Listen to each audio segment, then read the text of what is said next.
On with you as always. Thank you, sir. We welcome you back. I want to talk some about verification in this whole Iran procedure, but let's start, if we might, with the president's own terms. I've been reading most of the night, and, it seems to me he makes as good a case as anybody for it. I'm not for it, but here's what he says, and I'd just like you to comment. This is in this long New York Times interview with Tom Friedman.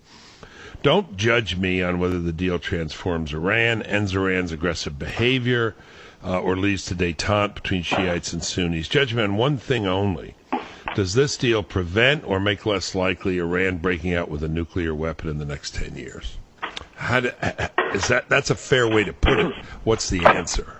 Well, Bill, I would say two things. First, you could just judge the president by his own standards. He announced at the outset of this process that our goal was to eliminate Iran's nuclear program. In exchange, we would eliminate the sanctions. It was to stop Iran from enriching uranium. It wasn't designed to manage their enrichment program, even help their enrichment program, and ultimately put them on the path to be a nuclear threshold state. That's the first point. The second point is, even if he hadn't set those standards for himself, that is somewhat akin to a baseball player saying, just judge me on my ability to hit 25 home runs a season. To overlook the fact that I strike out 240 times and I don't draw any walks and I'm unable to field a position and I've got a weak arm. Those are all critical parts of the role of a baseball player in Major League Baseball.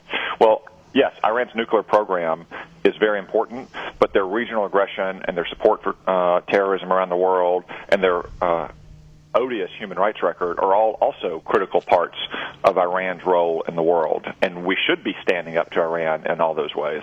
Sure, but as an argument about nuclear proliferation and becoming a nuclear power, one could understand a position where someone says, hate all that, like Reagan hated the Soviets and stood up to them. But there was one main thing, which is we were trying to avoid nuclear annihilation with the Soviets, and here we're trying to have them we're trying to get them to keep from developing a nuclear capability, as odious as they are in other ways. No, those are fair points, Bill. So first, I would say to the president's response, as I mentioned earlier, these are his standards. Second, all of their non-nuclear activities are important. But third, even if you take this new standard, just judge the deal on its own terms and how it stops Iran from getting a nuclear weapon.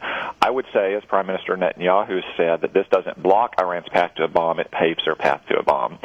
If they violate the deal, as the Ayatollahs have done on every major agreement in the last 36 years, they will be able to get nuclear weapons capability covertly, because I do not think the inspections and verification regime is anywhere near as strong as it needs to be.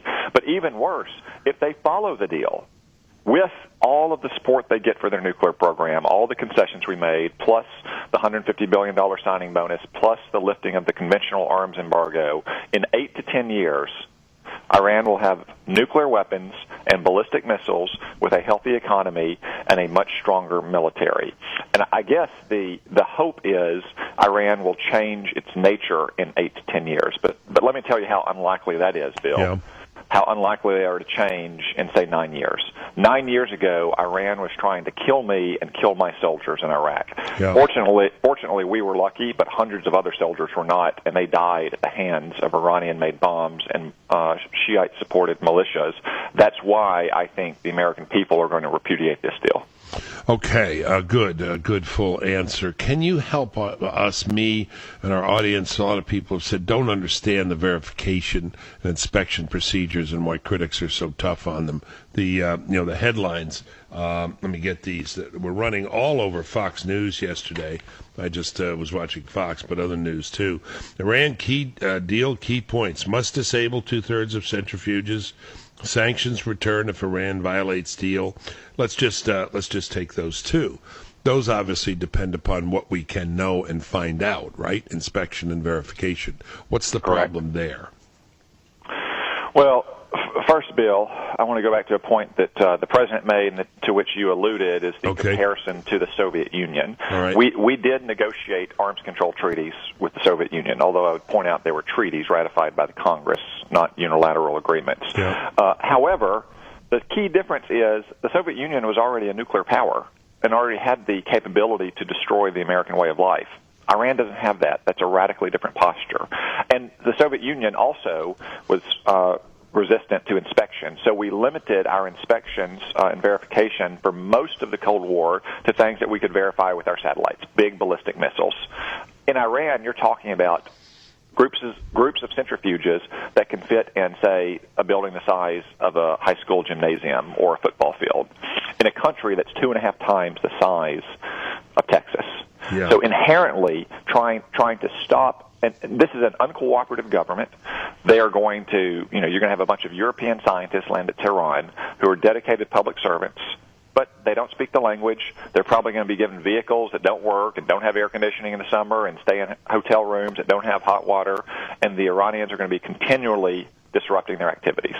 So that's the fundamental problem with the concept of trying to have effective inspections in Iran. But even if you assume the IAEA inspectors are going to get in the country and they're going to start doing their work, the terms of the deal itself is not anytime, anywhere inspections. Okay. It's not even what the president said yesterday, when necessary, where necessary. The IAEA can ask to inspect potentially covert facilities, for example, and Iran can simply object. And then Iran and the IAEA will try to work out an agreement. If there's no agreement, then it gets kicked up to an international bureaucratic board. If they can't agree, it gets kicked up to the foreign ministers of the major negotiating powers and ultimately to the Security Council. So you're talking about weeks, if not months, of dragged-out negotiations that will allow Iran to dissemble and to hide and to cheat. Yeah, one nice little piece of research here you might find handy. You may know this already. You know so much, but yesterday afternoon, President Obama's National Security Advisor, Ben Rhodes, told CNN, "We never sought anytime, anywhere inspections." But back in April on CNN, with talking to Jake Tapper, Rhodes said, "Well, Jake, first of all, under this deal, you will have anytime, anywhere access as it relates to the nuclear facilities." Yeah. So, it just sadly, but this is like, if you like your plan, you can keep it, and other things. Well, that's been repeated throughout these negotiations over the last 3 to 6 months, as they made many officials, to include President Obama, made many claims. For instance, one thing we haven't discussed is the hardened underground bunker in Fordo.